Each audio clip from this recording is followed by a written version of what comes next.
should we call this sub-series I Hate Your Movie After Dark? This is the only movie that doesn't have any sex in it. We've done so far, probably. Yeah. So it doesn't really work. Unless you think how the guy gets fucked physically.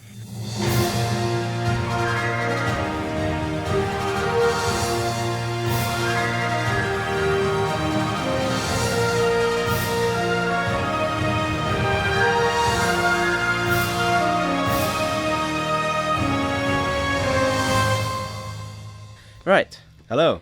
Hello and welcome to I Hate Your Movie. This is a podcast where we inflict movies on each other for your entertainment. My name is Dan and I'm here with Rick. Hello. This week we're having a Damien Chazelle double feature. Yay. Last week we watched Marathon. No, we didn't. We watched Babylon. Babylon, that's the name. Is there a film called Marathon? Marathon was in my mind because I was going to say marathoning two movies, but that doesn't really work. We're doing a Damien Chazelle marathon. Yeah. 2 hours, 4 movies. Last week we watched Babylon, and that reminded me of one of my favorite movies he's done called Whiplash. It stars Miles Teller, J.K. Simmons. Jonah Jameson. Yeah, just kidding, Simmons. When I was writing my notes, I kept saying, Jonah Jameson did this, Jonah Jameson did that. He is hard to separate from that role, especially in this. He's like an even harder JJ. Yeah, he's like Devil Yeah. JJ. It is a 2014 film. It's won 3 Oscars. 1 J.K. Simmons supporting role. Cool. And 2 bullshit ones. No, actually, I think 1 is writing. So 1 for original screenplay, 1 for J.K. Simmons. Rick, what did you think of Bad Drumming Teacher? Do you want my one sentence review? Yes, please. I've forgotten to do it again. If this had more jazz, it would be better than Babylon. What? It has so much jazz. But like, It's non-stop jazz. it's not. It is well. There you go. That completely puts nail on the head. It doesn't have non-stop jazz. It has constantly stopping jazz. Constantly, people are like start playing, and then he holds his hand up and goes like does like a closed fist, and people stop Okay. Yeah, all the time. Yeah. And if it just like, I know it does it for the big set pieces, but Yeah. it needed more music to Okay. kind of settle into it. Okay. In the same way that Babylon, kind of like that first scene in Babylon when like everything's going crazy and you got the music in the background, it plays such a huge part in like driving the story. Mm-hmm. And this was constantly like ba ba da ba da ba ba da da da. Yeah.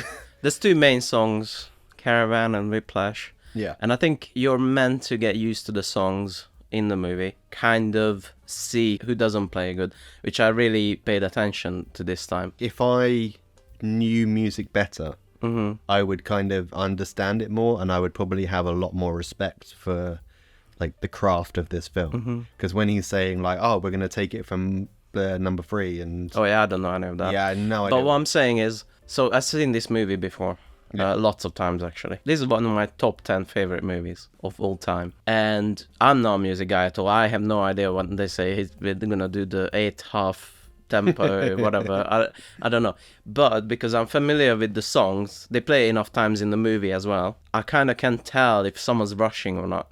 Oh, really? Yeah, I can, because the music is so good. It's like, and it's very drum centric. Mm-hmm. All the drum beats go with the main bits, the horns and the stuff. And you can really tell if you pay attention if it's being played well or not. Especially if you listen to the end. The end, he plays it perfectly. See, I couldn't tell for like a lot of it. Mm-hmm. Especially when Jonah Jameson's really in Andrew's face, just yelling at him, like, Get me better pictures of Spider-Man. These are blurry. "You're in the Fantastic Four. You must know him." Yeah, so like, you know, when he's in his face and like, were you rushing or were you dragging? Were you rushing or were you dragging? But I don't know, I have no idea. Yeah, I could tell. Could you? Yeah, and again, not a music guy at all. But I think this movie is expertly kind of... But even he can't tell. in that moment, I think he's just nervous and doesn't want to admit a mistake because he feels like he's going to be ousted. Right. I suppose that's shown by the guy who gets kicked out. Yeah, I've got a question for you.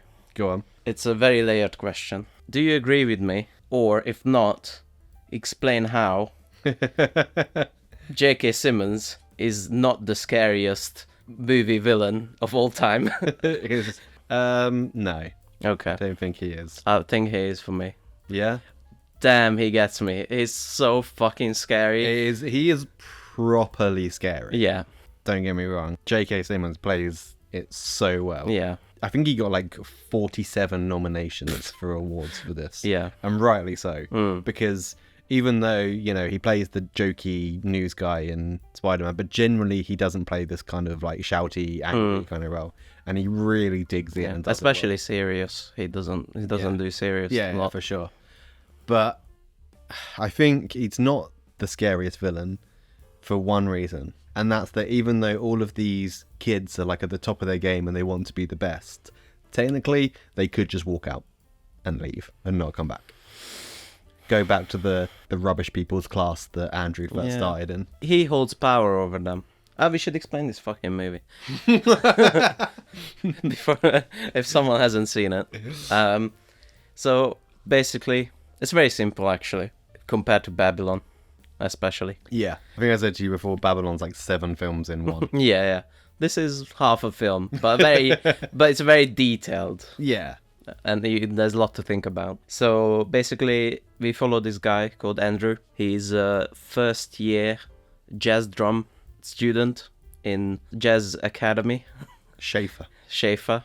He wants to be the best jazz drummer ever. He wants to be one of the greats. He wants to be the best jazz drummer since that guy that I had never heard of. Yeah, there's a lot of that, isn't it? At least you've heard of John Smith, even though he died when he was 35 of alcoholism. It's not even John Smith. It's like they've got some weird names. You've heard of Razzie Jameson, right? What? No, I haven't. What are you talking about? Yeah. In the first scene, we can see he's practicing alone, and then gets the attention of J. Jonah Jameson, Fletcher. We kind of get to know that he's like the big deal music teacher. Like, you want to be in his class. The reason he's a villain in this film is because he is an abusive teacher, like to the max. Yeah. And that's the crux of the story, which is, as you said, like people can walk out, but he holds this kind of power that he is the best, and you want to kind of tell people that you learned under him and things like that, and you want to get into the best competitions and best this and that. So he kind of holds this power over you. So there's that holding them back. That was my long point. Yeah, it's true. For me, the theme of the movie is, would you be Raymond Bradbury, a famous jazz drummer from the 1930s, dying at 35 with alcoholism, or would you like to live at 90 and be boring? How far you should go for your ambition? So what's the answer? Well, what's your answer? Well, if you had the choice between the two. That's a very good question. Your work suddenly blows up, but you knew you'd get a drug or alcohol addiction, and it would. But your work would live on 50 to 100 years from now. I'm a special case. I've always said that about you. I don't think most people should answer the die at 40 alcoholism. Why not? Because that's not a normal life. But I don't have a normal life. I kind of honed everything into my artistry. I would prefer... I don't like the famous part of it. I don't care if I'm famous. I want people to read my work, you know. Okay. I want people to read my work, and I want to be just comfortable enough to live from it. But don't do that. Don't be like me. It's actually quite telling that I used your example of your comic book work, that I didn't naturally assume that this podcast would be popular enough for us to go on a drinking binge and kill ourselves. I would die for this podcast. That's the dream. What would be like the podcast equivalent of Miles drumming so hard that his hands bleed? We get chapped lips. I tell you, we came close last week with the recording of Babylon. That's true. Yeah. Jesus. I stood up from that and my arse hurt because I've been sat down in the chair next to a microphone for so long. There's a few things I'd like to talk about from the intro before we even meet any of the characters. Okay. So, first things first, makers of the film came up, and one of the makers of this film, or the production company of this film, was Blumhouse. Yeah, Blumhouse. Yeah. Blumhouse. No, Blumhouse. It's Blumhouse. Look it up. It's Jason Blum. Blum. Everybody says Blumhouse. Producer Jason Blum. Jason Blum. Welcome to the Blumhouse. A Blumhouse film. Blumhouse movie. The Blumhouse model. Beginning of Blumhouse. It's like a Blum. It's like a Blum. I'm going to continue to say Blumhouse. Okay, it's Blumhouse. Because it's not Bumhouse. I refuse for it to be Bumhouse Films. BH Productions. Anyway, Yeah. that company, Yeah. obviously synonymous with horror films, Yeah. just surprised me. Maybe they put some money into other types of independent production, or you can argue this is a horror movie, which it terrified me. I don't think it's a horror film. It's a character study. It's a drama, but you know, any horror movie is a good drama, really. Weird thing, why is Whiplash written in such small letters for the title? I don't know. It's so small. It's like an eye test. it's literally like 3% of the screen. Yeah, so we talked about how Andrew, he practices alone, and then J.K. Simmons comes in and gives him instructions what to try. It just walks out. As he tries it, and is like really tries it, he just walks out. It's weirdly shot at this point. It really felt very, very indie. Okay. This one. I didn't get that vibe later in the film, but it's very kind of like static camera, someone kind of walks on. Mm-hmm. I just like the beginning because it's not like bring, bring, bring, bring. Andrew wakes up, alarm clock. I'm late for jazz school. You know? Smash Mouth starts playing for some reason. Yeah. Somebody once told me the world was gonna roll me. I ain't the sharpest tool in the shed. Oh, R.I.P. Smash Mouth. That guy. His name is Smash Mouth. Didn't come up in this film. It's not wasn't one of his aspirations. Yeah, I like how it just straight goes in there. The story happens now. Yeah, It's great. Then Andrew goes to the theater. I really like this. The relationship side. No, there was like The theater. I like the fact that someone went to the cinema. Well, Okay. no, that wasn't it. I like it for two reasons. One, because I completely called what was going to happen with him and her Okay. from the Completely? very beginning. I have questions about that later. Yeah. And the second thing is how you really establish like his fairly submissive character from the very beginning and where he got it from as well. Yeah. From Paul Reiser from Aliens. Paul Reiser is his dad. Yeah. So he gets hit in the head. Someone walks behind him in the cinema, hits him in the head with a popcorn bucket, and he apologizes to him. And then he tells Andrew off because Andrew poured some chocolates in his popcorn or whatever, and then said he's going to eat around him. And he says something like, "Oh, why didn't you say anything? Like you're so." Basically saying, "Yeah, you're a bit weak. Why didn't you tell me?" Yeah. Like I don't, and that was what he said. He said, "I don't understand you sometimes." When he just did pretty much exactly the same thing 10 seconds ago. Yeah, that was pretty good characterization. Yeah. Now, you say the first scene felt indie to you. Maybe it was this one. I was thinking this one because It is this one. It felt like they just made the set from cardboard boxes.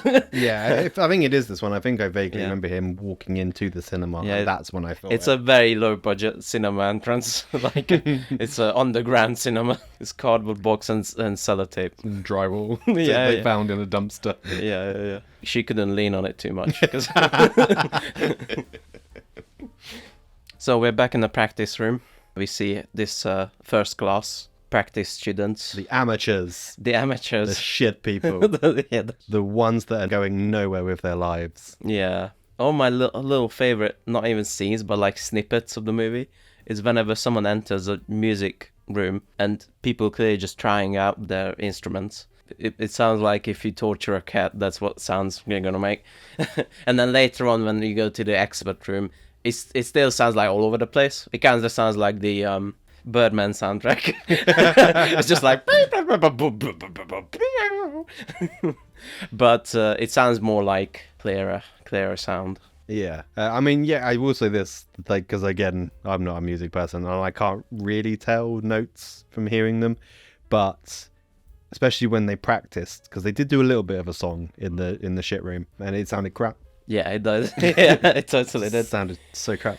Yeah, and the teacher was like very laid back. Yeah. Just do your best, you know. He was the yin to J.K. Simmons' yang. So Ryan Connolly, he's the main drummer in this first class, and Neiman Andrew is just the page turner. I had a few questions about that, like other people, band members, don't seem to have the page turner. So there's always just one guy who's extra who sits there. I have no idea. Okay. Email your answers at I don't give a shit at IHateYourMovie.com.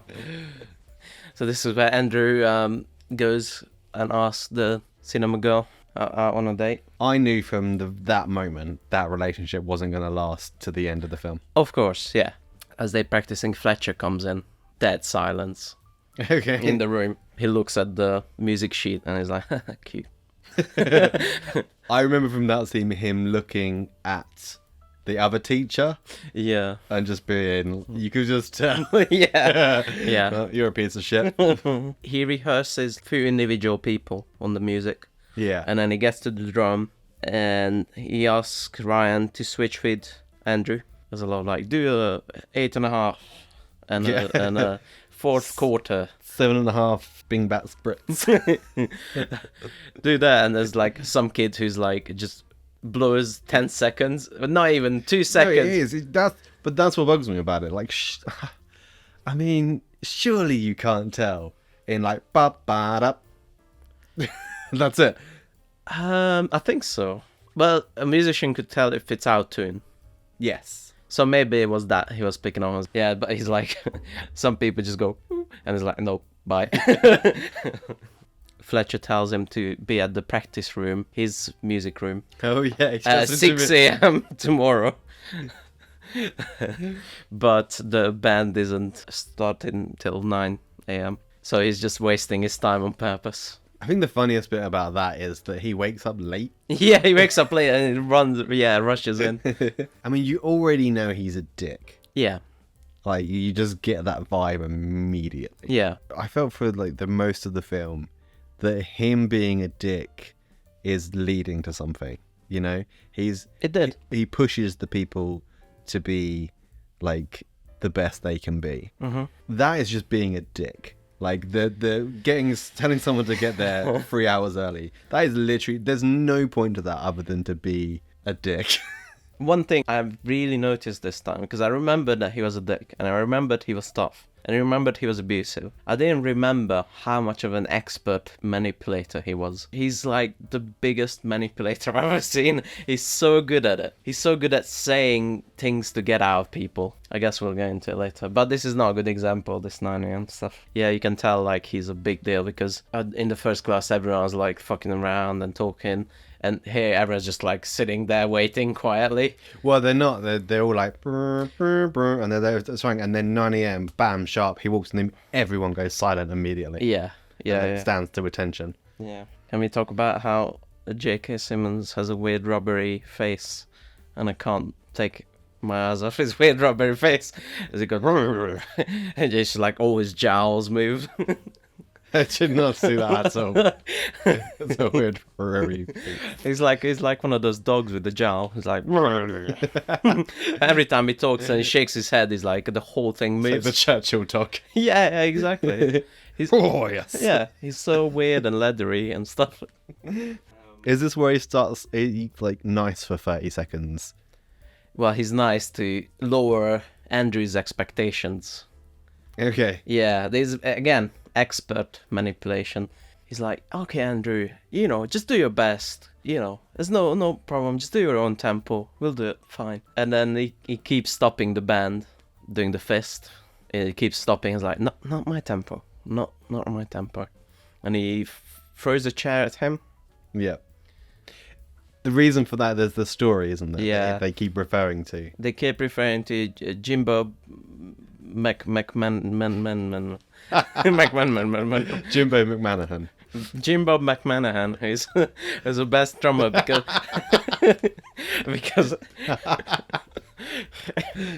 because someone threw a cymbal at his head, and he felt embarrassed, so through abuse he tried to get better. He lays down and asks Andrew if he was rushing or dragging. He doesn't know how to answer. I think he's just embarrassed. I think he knows, or just nervous and not listening out or something. And he asks him to count. It's like 1, 2, 3, 4. And it's like he slaps him. Was I rushing or was I dragging? What a fucking dickhead. And this is all because he lowered the expectations and he went like, yeah, it's fine. It's all good, He wanted to see him doing his best in a relaxed scenario. But to him, that's not good enough. Then he lights the fire of J.K. Simmons. I have a question. Yeah. You may or may not know the answer to. So when Andrew first walks into the room, the main drummer guy at the time gets him to like twist some bits Yes. on the drums. Yeah. And Andrew's talking to the piano guy. Yeah, give me a B note. Give me a B note. And he's twisting the drums. Like drums have notes, tuning it to the bong of Yeah. the piano.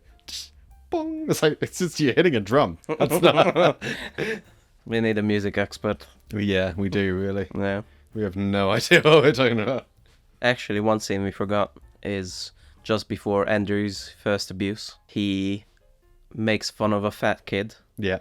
So what happens is he's like, oh, someone's out of tune. And he's like, makes everyone go a little bit. Go, burr, burr. You're fine. Burr, burr. You're fine. Fat kid's like, starts playing. He's like, are you out of tune? Are you out of tune? And he doesn't know. And then he sends him away. And he's like, actually, it was you, Johnny. But, but if he didn't know, that's bad enough. I think that's shit. Obviously, he's supposed to annoy you. Yeah. But again, it's to get the best out of people. That's the idea of it. You can forgive him for one if he's getting the other. But he's let that person who's mistuned their instrument stay. And he's kicked a perfectly good person out. Do you think that's against his philosophy? It should be. I think in his mind, probably, if that guy was like a great player, he would have been like, no, I'm in tune. And I'm going to stay here. They do say that later, doesn't he? Him and Fletcher and Andrew talk about it later. Yeah. About, what if your teaching methods kicked someone out and discouraged them? If they were good enough, they wouldn't be discouraged. Yeah. Yeah. My next note on this was Jonah Jameson is proper scary. I don't know if I should get into this, right? This is like personal crybaby backstory. Okay. I'm not going to get into too many details, but I wasn't bullied at school by other school kids. I was bullied by teachers. Like this.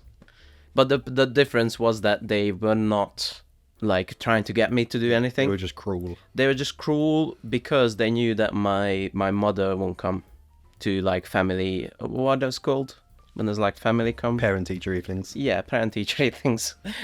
So I'm very connected to this movie in that way. I can see the power dynamics and how scary it is. So like it really hits me on a deep level. And then the world's most awkward date happens. They're just horny, I think. Because like everyone's awkward and they're not like bonding, but she's like puts her feet on his feet. It's like, yeah, I want to fuck you. Okay. What I think it's more supposed to be like a meet cute than a we gonna fuck. Like, I don't... Well, they're teenagers, come on. They're 19 years old. Yeah. I thought the point of that scene is that they're not regular teenagers. That they go to this, like, cool little pizza place. Very Cool. It was like a dinky little nothing. Okay, yeah, but they're like students, they go to this pizza place, I think the idea of that was to separate them from other college kids that like frat parties and, they didn't go to a bar and do shots. The point of that was supposed to be, oh, look at this cute little young couple. Not like, they gonna fuck, buddy. Yeah, I just don't know what she sees in him and what he sees in her other than They're just cute. nice. They're just nice people. They're just two nice people. It's if I had a day like that, I would kill myself the next day. It was so awkward. In this scene, Andrew recognizes the song in the background. Oh yeah. And for this point, they actually do make up a musician. Okay, not Jimbob McManahan, who's definitely real. Yeah, they don't. They actually make up a musician for this scene. Okay. And it's because the music in this is done by Justin Hurwitz, Okay. same guy who did the music for Babylon. Okay. Yeah. And it's like a composition of all of his music in this scene. Cool. Sounded legit. Yeah. I wrote early on, did Miles Teller learn drums? So I've got something to say about that. It's J.K. Simmons who was interviewed. Okay. And the director, Damien Chazelle, didn't know that both him and Miles Teller have like extensive background in music. And he was like, oh, do you think you can understand this music lingo? He was like, what? And I think J.K. Simmons does say he was like a music teacher at some point. Something like He that. did have to take lessons for this. Okay. Yeah. He kind of maybe like top up lessons. Okay, maybe, yeah. And same with Miles Teller as well. Miles Teller, it says, He was in a rock band. was he? He's been drumming Yeah. since the age of 15, Yeah, but he did study like 4 hours a day, 3 days a week. I bet. Yeah, it looks impressive by the end. And about 40% of Miles Teller's drumming is used in the soundtrack. It's his drumming. That's really cool. That's it. They've used like body doubles for some things. Most of his drumming in the scenes is essentially him. Wow. So there's one scene that's really scummy. This is where my stomach like churns up. As fucking Jake is so fucking evil, and also his character Fletcher is after their lesson. After their session, he talks outside with Andrew, and he's like, "Okay, so what do you want to do, Andrew?" It's like little small talk. That's when he tells him about the hurling a symbol at someone's head, Jimbob's McManahan's head. And it's like, "Yeah, what do you want to do? What does your dad do? Oh, he's a writer. Where's your mom? Oh, no, he left. Okay." And then later on, he uses all of that to Yeah. abuse him. He's such a fucking scumbag. The way I remember that scene is he really like gets in his personal space. Yeah, that too, yeah. He's just asking him like It leans on him. friendly questions. Well, he's leaning on the wall. He was leaning on the wall, but he's like... Yeah, like his hand is over his shoulder. Yeah. Like his forearm is in Andrew's face. Yeah. But yeah, he does his research before he abuses people. Fucking hell. And yeah, it is scary, like, to see him switch from seemingly kind to, like, the most evil being in the universe. J.K. Simmons' character Fletcher. Hmm. What do you think he's like in the real world? Like if he goes to dinner with someone, do you think he's like a nice, friendly person? Or do you think he's still just like an arrogant dickhead? Good question. I would think a person like that would not be trusting enough to show his actual personality to a lot of people. So which do you think is his actual personality? The angry one, or do you think the angry one is one he's kind of like putting on to get the best out of people? I think that is a real part of his personality. Mm-hmm. But how he would be day to day, I think it would just be normal. Okay. Yeah, if he has like a wife he trusts, he'd be just normal to her, like a normal human being. When the music ambition switches in, I think he turns on the aggression. It's very colourful insults he uses. Let's just say that. Oh god. The F slur comes out a few times. Oh yeah, there's this little moment as well. What did you think about that? When Andrew is just looking out to a hallway and there's Fletcher talking to some guy with his daughter, and he's like, "How are you gonna be a big jazz guy?" So that's connected to that as well. Yeah. Yeah, it was like, was that manipulation or was that him genuinely? That whole thing was interesting Yeah. because I'm kind of seeing that through like the father's eyes. By the way, question for you. Is the person in the hallway the person that kills themselves later in the film? Ooh, I didn't think of that. I don't know what would that suggest.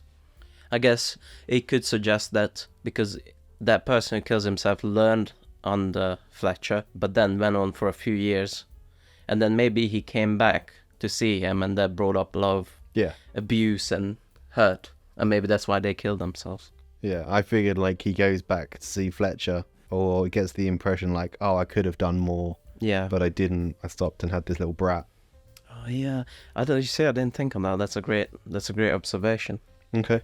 I like that. I like that idea. From the scene with that guy and the kid, I'm seeing it more from like the father's point of view, because obviously Fletcher's really kind to the kid and he's like, oh, you're gonna be a thing someday. But then like the question there is, would the dad put the kid through that so that they can be the best? Yeah. And where does that come into play? Mm-hmm. Because again, it's the same question. Like, if you want them to be the best, you probably would, but if you want them to be sane, probably not.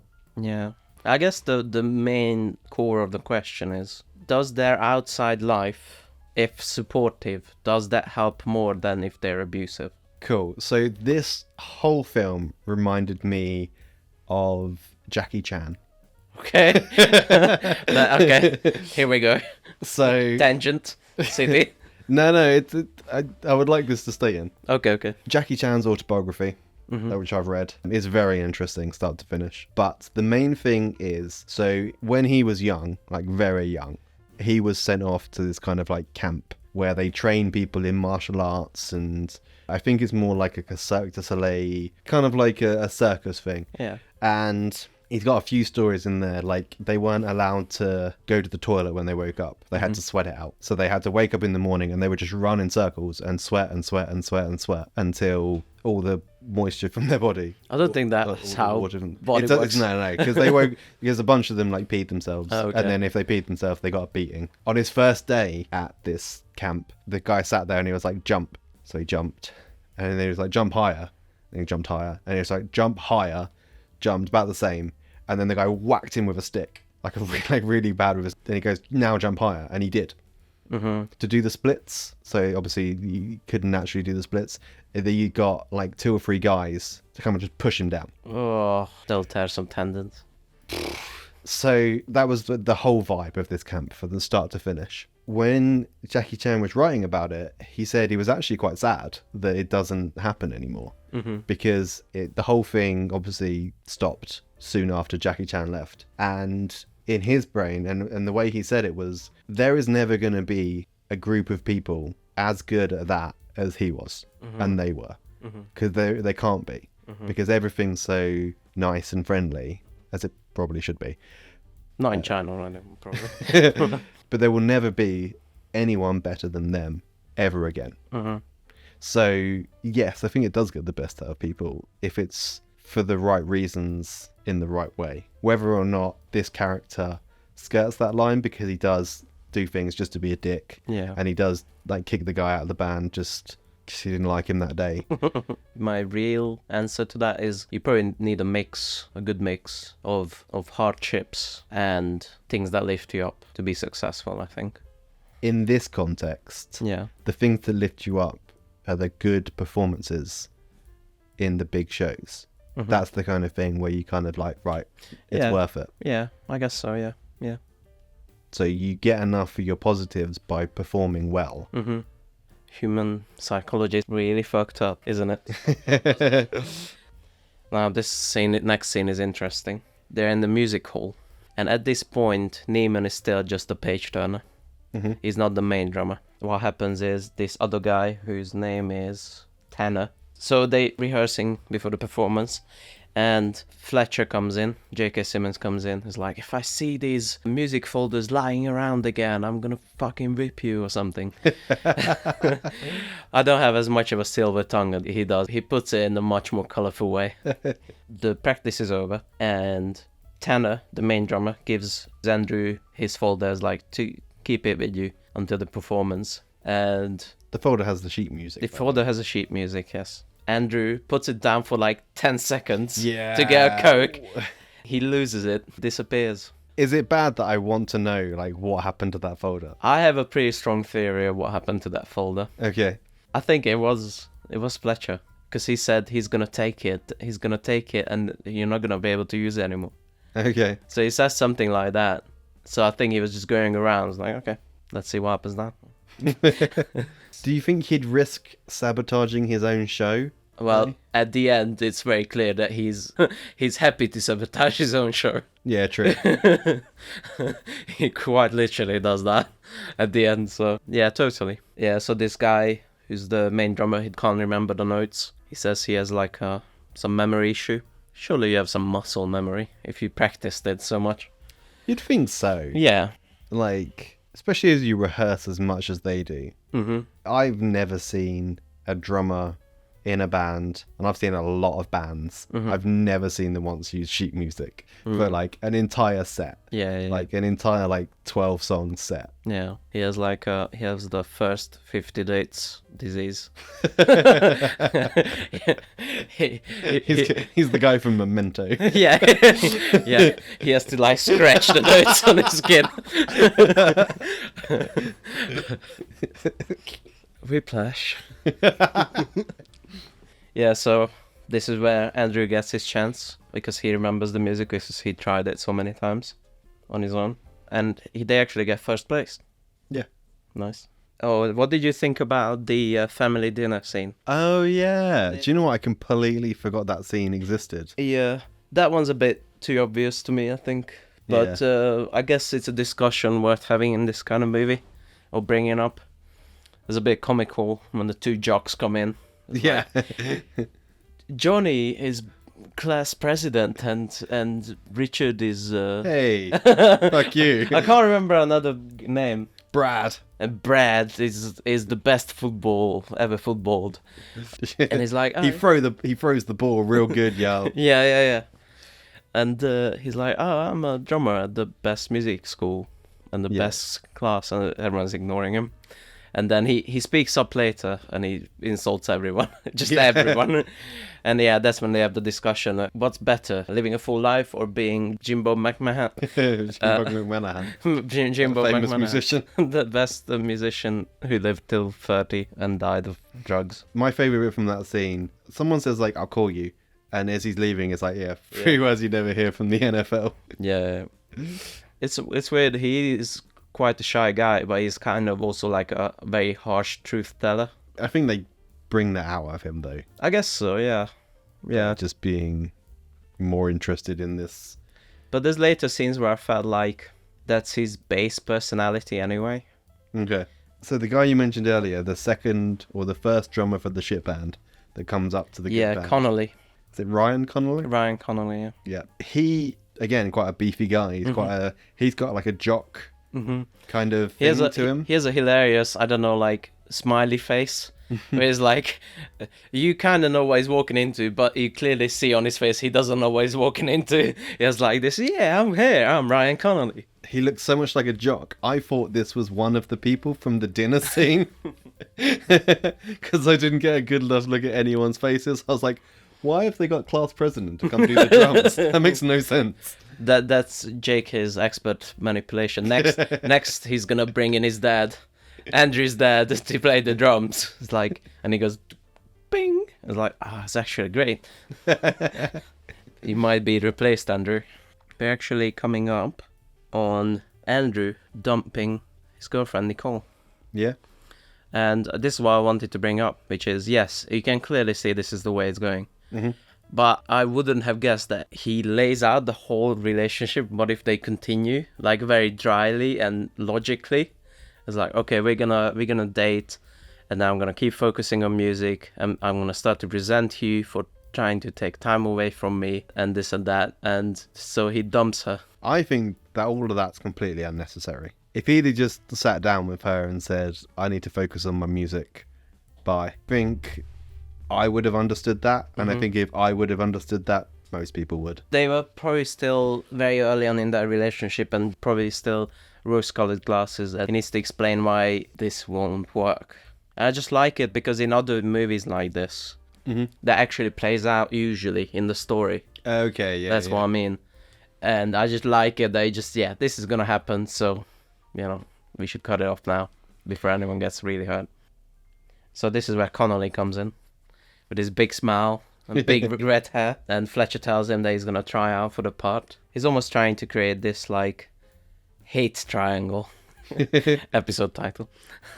And there's one person who's trying to be better, and someone's worse, and he's complimenting that. He's pushing the other person to greatness.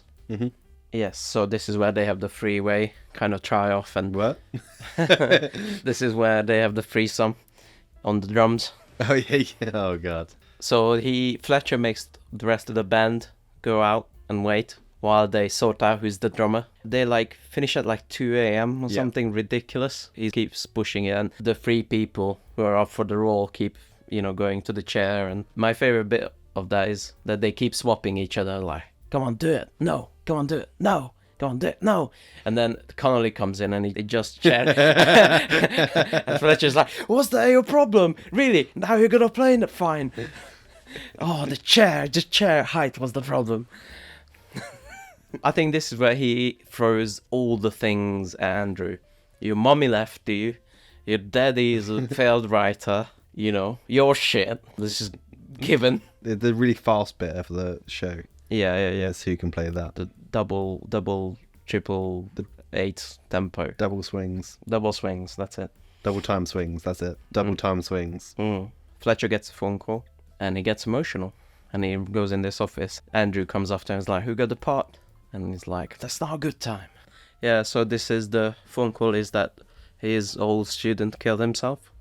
Yeah. which he comes in and tells the whole rehearsal group. He plays that CD, doesn't he? He plays the CD from his music, and as usual scumbag, he doesn't say he killed himself. He said he died in a car accident. Yeah, this is where we increasingly see that Andrew's hands are like bleeding and scabby. Do you know he actually bled? That's actually Miles Teller's blood for a lot of that. I didn't know drumming was so brutal. Partly because, fun fact, when they were recording, the director, like on purpose, wouldn't say cut, and he would just leave Miles Teller drumming until he got exhausted and had to stop. Nice. Maybe he was the real Fletcher. So they're going for another award show. Yeah.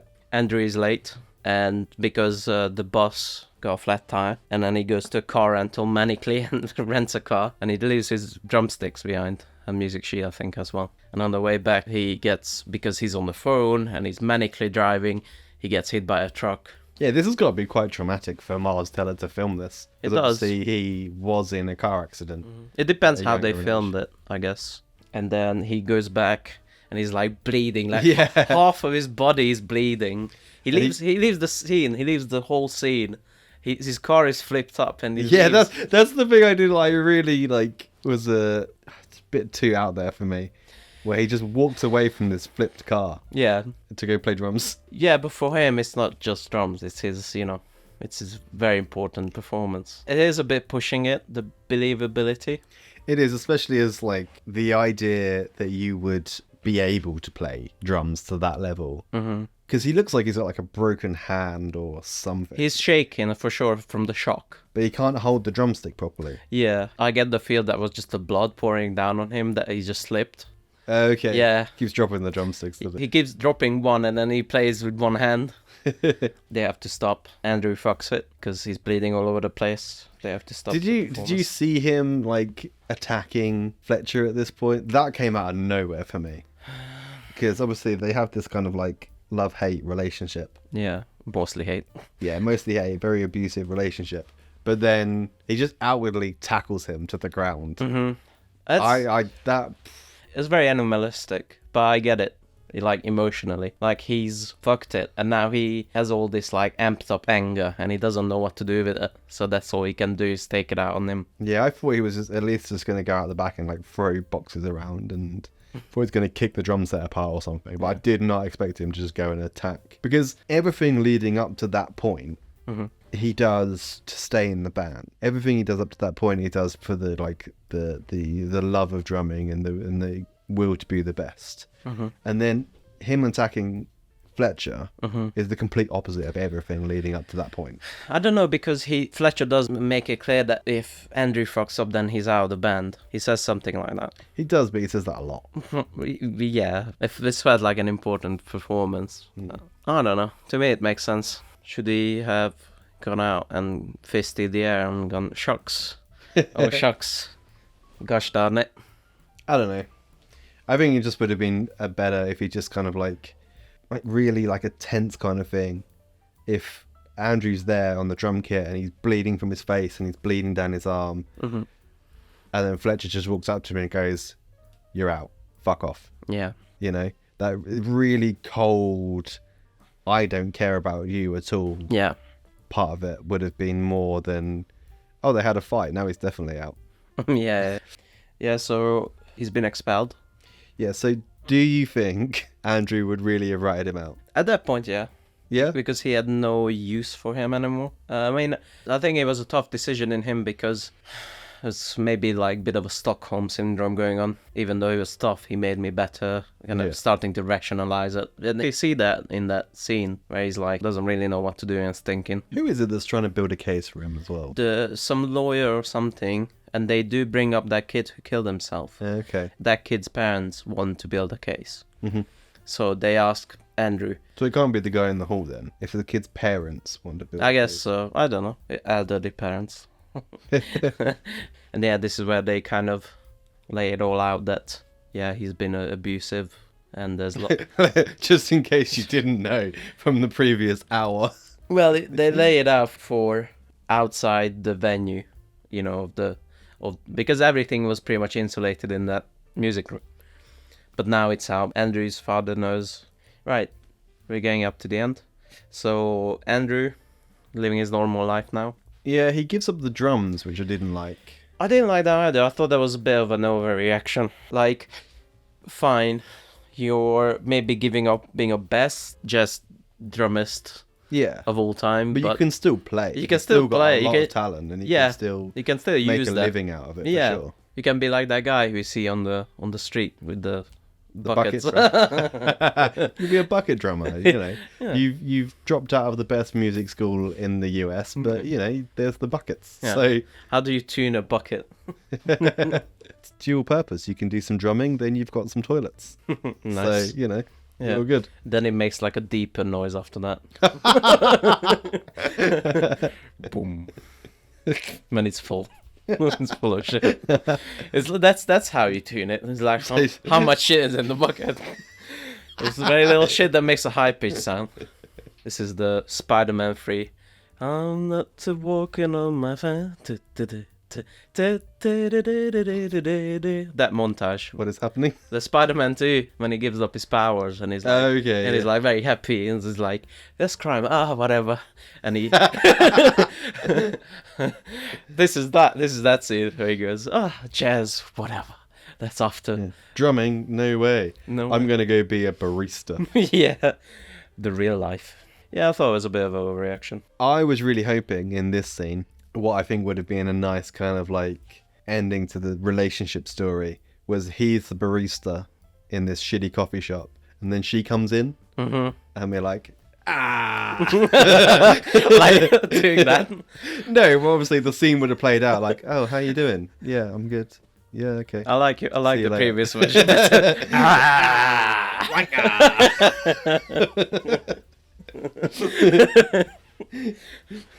It's good to do that nose thing.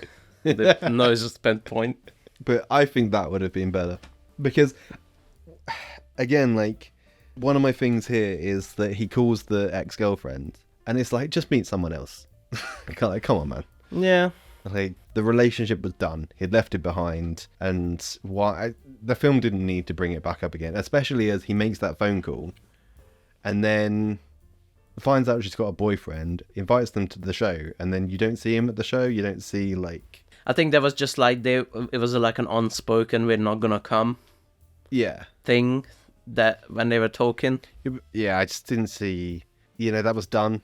That whole storyline was finished. Why? He can have regrets about that situation without it being like phoning her up. No regrets. It's just like a symptom of the same thing of him living behind the drums, being a barista, and now he can be in a normal relationship. And I think that was just the illustration of that, you know, because if there would have been another scene where he goes out, tries dating, it would have been a bit redundant, you know? I disagree. I think it's such a stupid move. Like, how does he think that's going to go? He's going to give this woman a call and be like, oh, do you remember how I dumped you for drums? Well, I've given up drums now. Do you want to give it a go? No. So, again, I think it would be better or just, like, make him look really bored. Make him on a date somewhere, and he's like, yeah, okay, whatever, yeah, sure. Yeah, you got two brothers. Interesting. Do you want me to use your favorite 2 words? Ooh, what's my favourite 2 words? Free pie. Thematic resonance. It is a thematically resonating thing that he's doing all the symptoms of going back to normal life, and this was just an easy way to show that. Yeah, again, just someone new that would have done that better. Yeah, it would have been a longer scene, and that would have been annoying. No, like I say, you just have exactly the same thing. You just have him sitting wearing nice clothes. He's on Tinder and swiping left to everything. Is left? Is that? I don't know. I'm too old. I don't know. I've never used Tinder. So, Andrew is out and about, single, ready to mingle. He goes into a jazz club where he sees Fletcher is playing, Yeah. and he plays a piano. It's interesting. I thought he would have had a more aggressive kind of weapon. I mean, instrument. Yeah. Yeah, like Yeah. It surprised me that he was playing a piano as well. trombone. Yeah, something like that. Yeah, Saxophone, saxophone. trombophone. I didn't talk about this, but right next to Miles in the band, always this guy with the giant. What's that called? That was like the double bass. Yeah, it's like it's bigger than him, and it's just. I was looking at that guy sometimes. He had funny reactions. Really? Yeah, he's like, whoa. Whoa. Yeah, but he did. I really want to find that clip. He goes like, at the end when Mars doesn't know how to play the new song, and he's like, whoa. Oh. Those funny faces. So anyway, Andrew goes into this club. Fletcher plays the piano, and they have a little talk. You think this is his real personality from the way he's this is what. But no, I don't think it is. No? Based on what happens at the very end. So yeah, he's again cool and collected and just personal. He's like, oh, someone kicked me out of the university. I wonder who it was. And he's like, oh, that's crazy, dude. I wonder who that was. I wonder who that was. I don't know. Like, it was really obvious that it was him, by the way. Yeah, of course.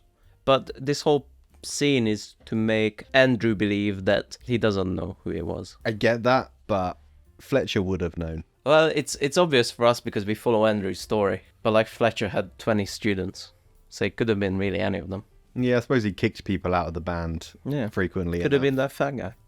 Could have been the fat guy. Yeah. It's a real stupid move. If you've been kicked out of this guy who you found abusive and you've gotten over it, you know, you've put your drum set away, you've got your Costa Coffee apron on. Yeah. It's fine. Why would you rejoin that person's band?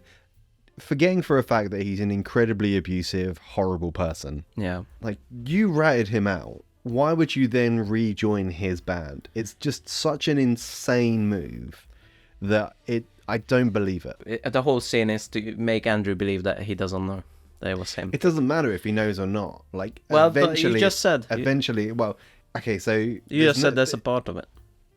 So Fletcher had to have known. First of all, I believe that. Sure. Yeah, I believe Fletcher had to have known. And even if Andrew believes he's gotten away with it, you would still not join that person's band in case they found out later.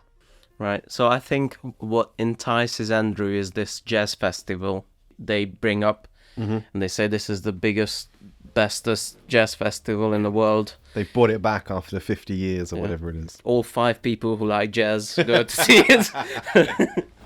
There are so many people who like jazz. Apparently. It's crazy. This is also what I wanted to talk about. Jazz comes from black people in the 1900s. Every good music comes from black people. Okay. Shock. It actually used to be this very lowly kind of working class kind of sound. Okay. How did it become the sound of academia? And I know it is. I've listened to people on YouTube who are in music schools and they mainly focus on jazz. Like, yeah, it does seem to be like the highest thing. yeah, Like, it's so weird to me. It seems to be like just underneath classical in the most respected music genre. Yeah, it's so weird. Yeah. So it's like a genre can rise from lowest to the highest. It's interesting to me. It's like if 100 years from now, like the most academic, masterful thing in music you can learn at university would be death metal. I think you gotta go. I think you gotta go worse than that. I think you've got to go dubstep. Dubstep. Bow.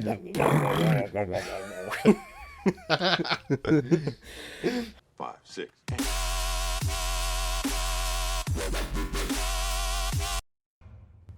Not quite my tempo. Here we go. Yeah, it's kind of like that. So yeah, Fletcher invites him to be his new drummer, and it's all a setup. Yeah. Shock. Dun dun dun.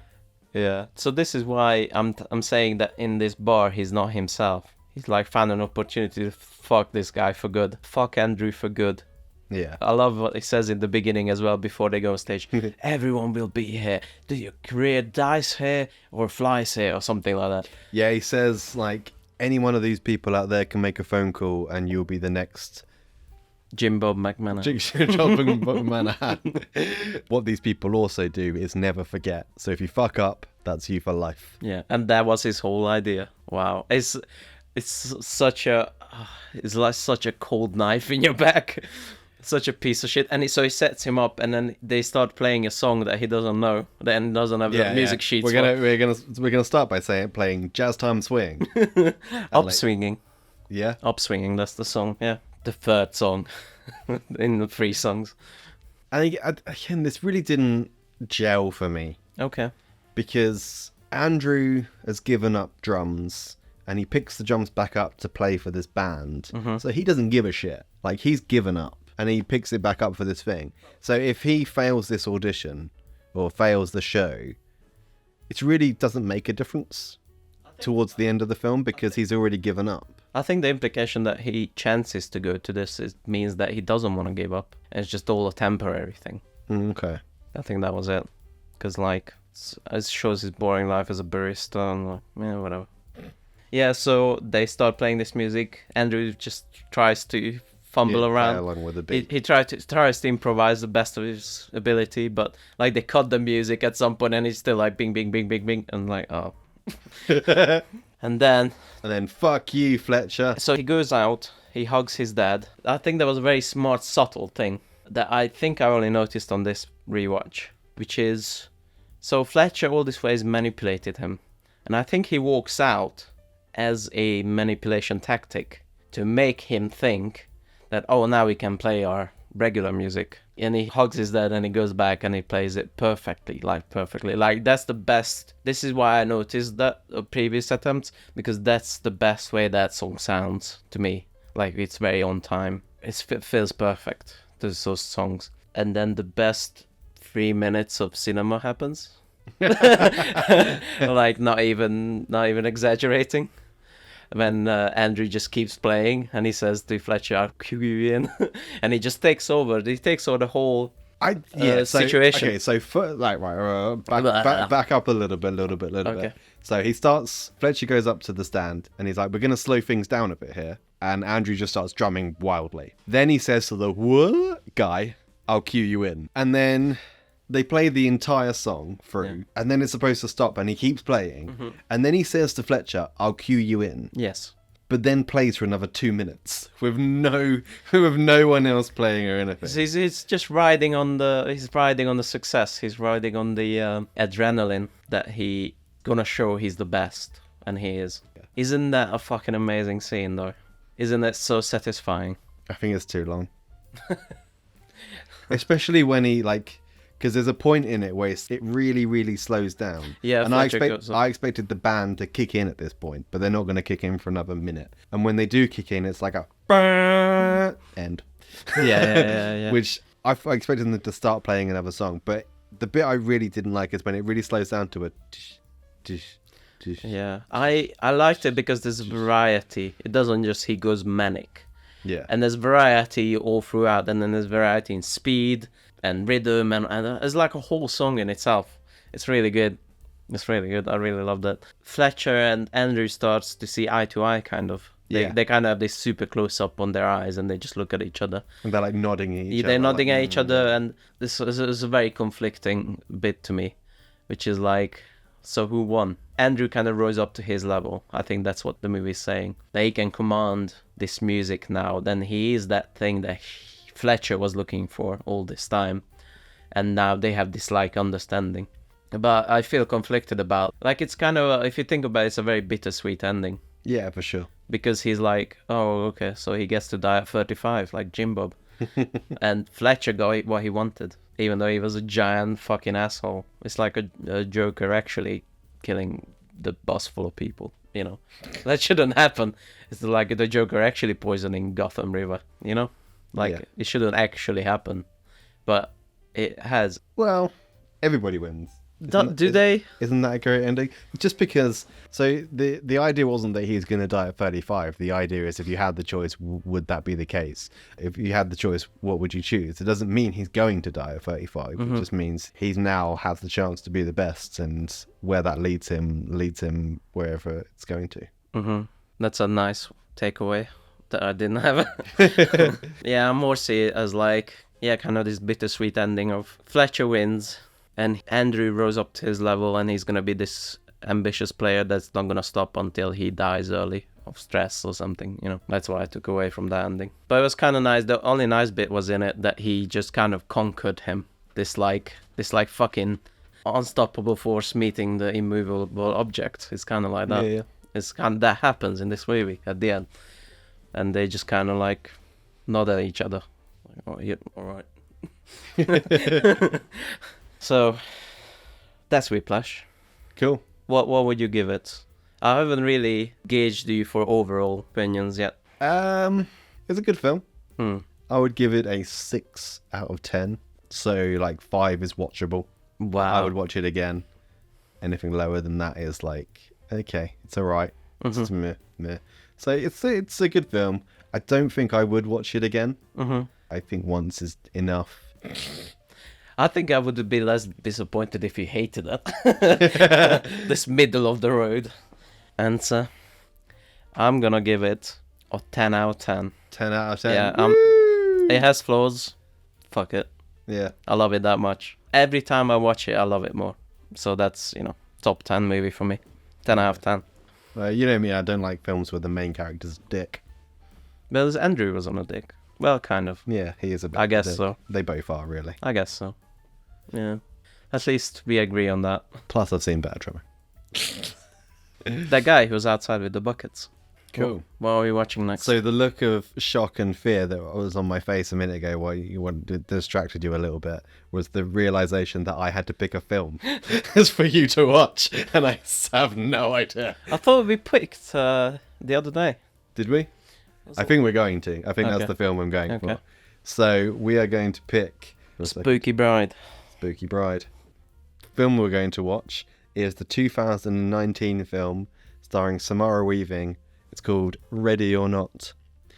Uncharacteristically, this is a horror film. That is I think I would say it's the first horror film I've recommended. Mm-hmm. Maybe. I don't know. We don't know. There's been too many episodes now. It's been true. there's I like genuinely can't remember them all. there's the thing is 24th, so we're at like 27 recording. Yeah? Yeah, 28 even. Wow. Yeah, there's too many things to keep track of. I really enjoyed this film. I have only seen it once. Mhm. Like, I only saw Guns Akimbo once, and I'm hoping it's going to be that magic again. I hope so. Where, like, I noticed a few bits that I didn't notice the first time around. And please do not do any research into this film at all. I know we saw the trailer. Yeah. That was pretty spoilery. Mm. But I'm not going to say more than that. Okay. I'm not going to say more than that. I feel like spoilers have a lesser effect on me Okay. because I already kind of can call a lot of things that happen, and I more look forward to the execution anyway. Okay. So don't bother me. But yeah, don't watch the trailer. It's pretty spoilery. I am interested to see your thoughts Okay. about the end of this film. Oh, it ends with the giant drum solo. Bang, bang, bang, bang, bang. Well, thank you for listening to this episode of I Hate Your Movie. We watched Bad Drumming Teacher. Yeah, trademark, copyright. We have a Patreon We do. where we do bonus episodes every month for £1 only. Or $1, depending on your denomination. Yes, it's not much, all right? It's not Yeah, much. it's cheap. It's cheap. It's cheap. You get a bonus Where episode. else are you going to get an hour's worth of content for £1? Yeah, a half hours to 45 minutes worth of content. Shut up. And we have an Instagram where we sometimes post things and you can interact with us. I Hate Your Movie. Thank you for listening. Thank you and goodbye. Well, you start coming and it don't stop coming. Fed to the rules and I hit the ground running. Didn't make sense not to live for fun. Your brain gets smart, but your head gets dumb.